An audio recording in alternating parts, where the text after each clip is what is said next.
Hello बच्चों, आज का कहानी जो है, कहानी का नाम है निष्ठुर अनुकंपा और ये कहानी जो है क्लास 7 के बच्चों के लिए है। इस कहानी में हम ये देखेंगे कि किसी शहर में एक कुलीन परिवार रहता था। पहले बहुत धनी थे, लेकिन अब गरीब बन चुके थे। चारों भाई पढ़े लिखे थे, फिर भी कोई कुछ नौकरी या काम नहीं करते थे, खानदानी इज्जत के कारण। क्योंकि वो लोग शर्माते थे कि इतने अमीर घर के लोग थे पहले, अब वो लोग कैसे काम करे दूसरे लोगों के घर में। गरीबी दिनों दिन बढ़ रही थी। घर की स्त्रियों के गहने भी कम दामों में लुके छिपे बेच चुके थे। आखिरकार उनके सामने ये दिन भी आ गए कि वे खाने के लिए तरस गए। अब उनके सामने कोई उपाय नहीं था। वो लोग सोच नहीं पा रहे थे कि क्या करें। फिर उन्हें ये नजर आया कि उनके घर के सामने सहजन का एक पेड़ था। तो बच्चों, शायद आप लोगों को सबको शायद पता नहीं होगा कि ये सहजन क्या होता है। सहजन का इंग्लिश वर्ड जो होता है उसका मतलब होता है ड्रम स्टिक। तो उनके आंगन में एक सहजन का पेड़ था। उसके फलने का मौसम था। लंबी लंबी हरी हरी सहजन की फलियां डालियों पर लटक रही थी। और ये सब देखकर उनके मन में ये कुछ उम्मीदें जागी। वे लोग क्या करते थे कि रात को जब चारों तरफ सन्नाटा हो जाता था तो चारों भाइयों में से एक भाई उठकर जो है पेड़ पर चढ़ जाता और सहजन का फल तोड़कर नीचे गिरा देता। और रात में एक खुंजरिन आती थी जो उन फलियों को खरीद कर ले जाती थी। बच्चों, शायद आप लोगों को खुंजरिन का मतलब भी पता नहीं होगा। खुंजरिन का मतलब होता है सब्जी बेचने वाली। तो वो औरत जो है, खुंजरिन जो है, आके खरीद कर ले जाती थी और उसी तरह उससे जो भी थोड़े बहुत पैसे मिलते थे उनका परिवार का निर्वाह किसी तरह हो रहा था।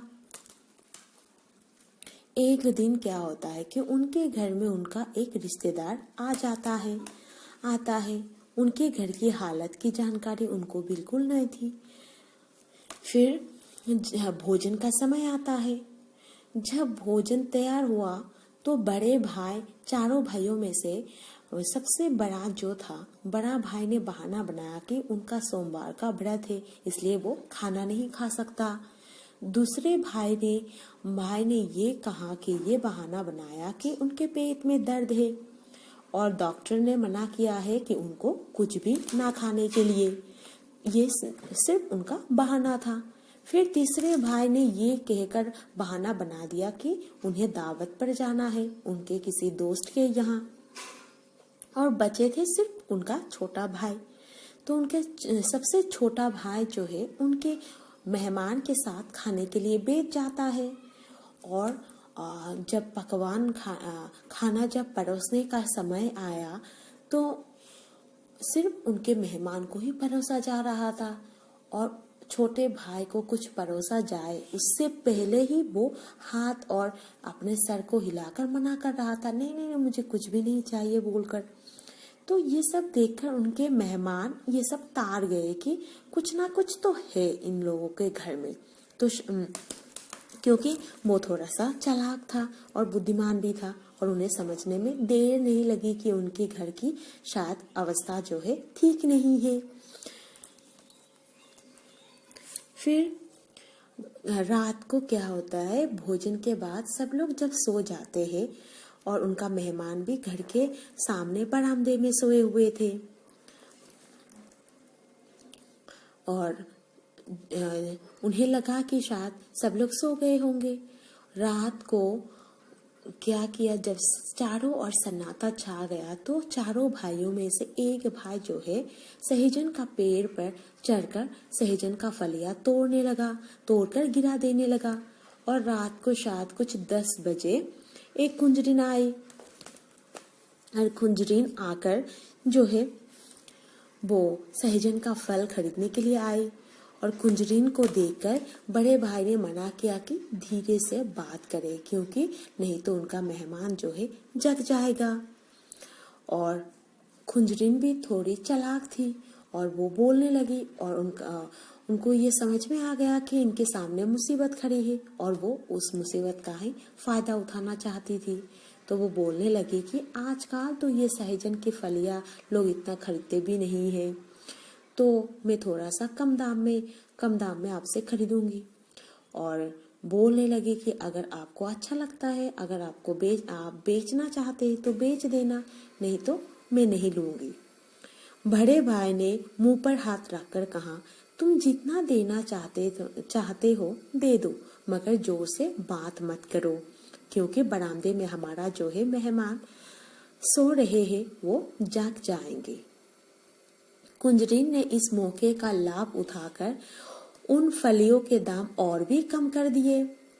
लाचार होकर बड़े भाई को उतने ही पैसे लेने पड़े जितने कुंजरीन ने दिए, और वो कुछ भी नहीं बोल पाए।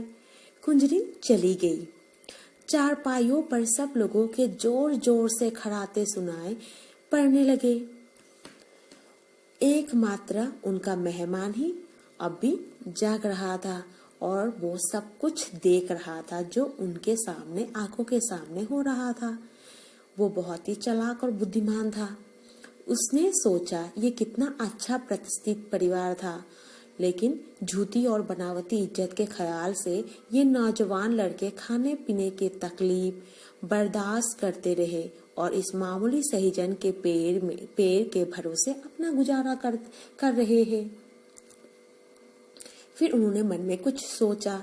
उसके बाद वो चुपचाप चारपाई से उठे।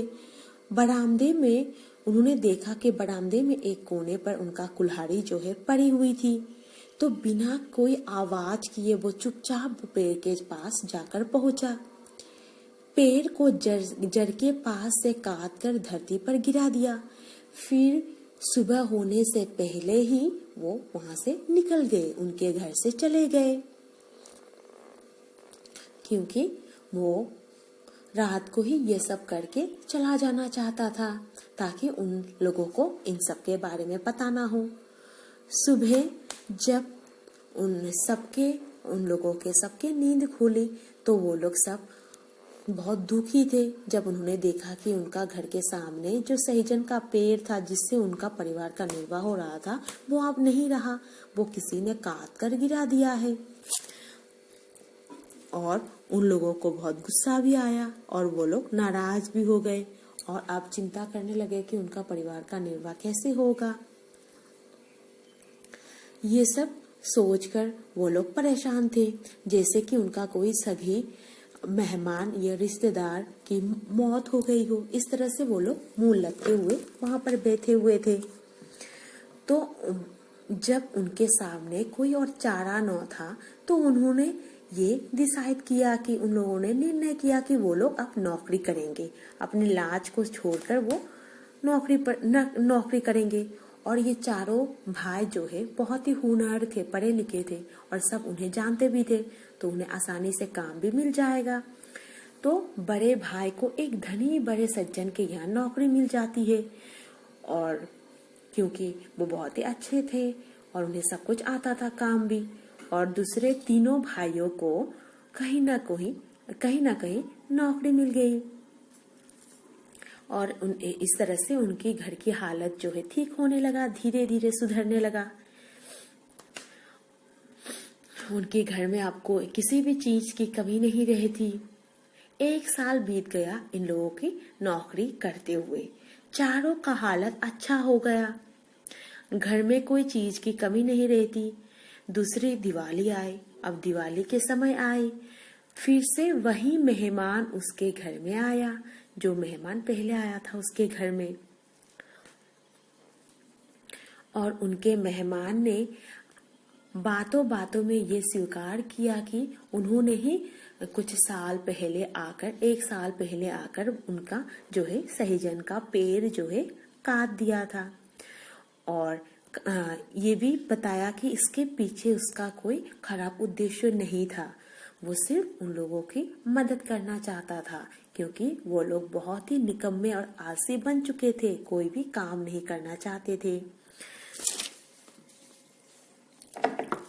फिर चारों भाइयों ने भी ये बताया कि घर के लोग भी ये जान गए थे कि उनके मेहमान के सहजन के पेड़ को काटने के पीछे कोई खराब उद्देश्य नहीं था। उन चारों भाई हंसने लगे और बड़े प्रेम से उनके मेहमान का सत्कार भी किया और कहा कि उस दिन आपने हमारा बहुत मदद किया। उस दिन अगर आपने सहजन का पेड़ काट कर हमारी बदकिस्मती को काट कर नहीं फेंकते तो शायद हमारा घर का ये अवस्था नहीं सुधर पाता। आपने तो उस दिन हमारा बदकिस्मती को ही काट कर फेंक दिया था, कोई पेड़ को नहीं काटा।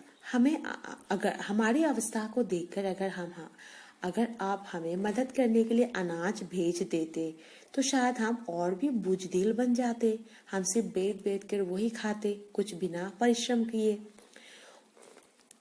और उनका मेहमान का बहुत आदर से सत्कार करने के बाद वो लोग उन्हें छोड़ने के लिए गए और उनके मेहमान को विदा करते समय उन्होंने बोला कि अगर चारों भाई कहने लगे कि अगर किसी को कोई दोस्त की जरूरत हो तो दुनिया में भाई बंधु हो तो ऐसे हो, इस मेहमान की तरह जो बहुत ही चालाक और समझदार हो।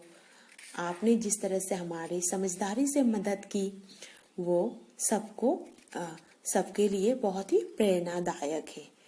तो बच्चों, हमारा कहानी जो है इतना ही है। हमारा कहानी खत्म हो गया है और मुझे लगता है कि बच्चों तुम्हें भी ये कहानी समझ में आ गई होगी, क्योंकि ये कहानी बहुत इजी है और कहानी में जितने भी शब्दार्थ मिलेंगे तुम्हें ये सब याद करना होगा, क्योंकि ये हमारे परीक्षा में तुम्हारे परीक्षा में ये सब आएंगे। और